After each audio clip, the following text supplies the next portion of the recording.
ተመልካቾቻችን እንደምን አላችሁ? የከገበያ ሚዲያ ወደ እናንተ የምናደርሰው የግብይት ፕሮግራማችን ነው። በዛሬው የግብይት ፕሮግራማችን የተለያዩ ለቢዝነስ የምንገለገልባቸውን ማሽኖችን የሚያመርትልን ተጨማሪ ማሽን ወደ እናንተ ልናደርስ በቦታቸው ላይ ተገኝተናል። እንግዲህ ወደ እናንተ ካደረስናቸው ፕሮግራሞች ውስጥ አንዱ የተለያዩ ቢዝነሶችን ብሰሯቸው ብለን ወደ እናንተ አድርሰን ነበረ። ከዛ ውስጥም ደግሞ የመጥረጊያ ማሽን አንዱ ነበረ። ያ የመጥረጊያ ማሽን እዚህ ይመረታል ተብለን እንግዲህ ያ ማሽን ምን ያህል ዋጋ ያወጣል እንዲሁም ደግሞ እነሱ ማሽኖች በመጠቀም ወደ ቢዝነሱ ሲገቡ ምን አይነት ስልጠናዎችን መውሰድ አለባችሁ የሚሉትን ጠቅለል ያሉ መረጃዎችን ጨምረን ሌሎች ማሽኖች እንዴት ይመረታሉ የሚለውን ወደ ውስጥ ገብተን የምናሳያችሁ ይሆናል። ዝግጅቱን ወደ እናንተ ያደረስኩ እኔ በአምላክ አበራ አብራችሁ ቆይታ ማድረግ ይሆናል። እስከ ፕሮግራማችን ማብቂያ ድረስ አብራችሁን ቆዩ።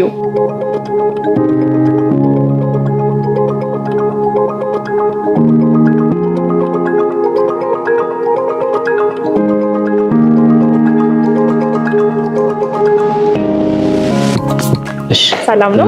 እግዚአብሔር ይመስገን አለን። መልካም። እንግዲህ ዛሬ የተለያዩ ማሽኖችን እንዴት ይሰራሉ፣ ማሽን ወደ ስራ ከመግባቱ በፊት ማሽን ሆኖ እንዲወጣ ራሱ ምን አይነት ፕሮሰሶችን ያልፋል የሚለውን ልንመለከት በፋብሪካችሁ ላይ ተገኝተናል። እስቲ በቅድሚያ ግን ስምህንና የስራ ድርሻን እንዲሁም ድርጅትን አስተዋውቀኝ። ስሜ መሐመድ ድብሬ ይባላል። የመንሃል ስራ አስኪያጅ ነኝ፣ መስራችና ባለቤት ጭምር።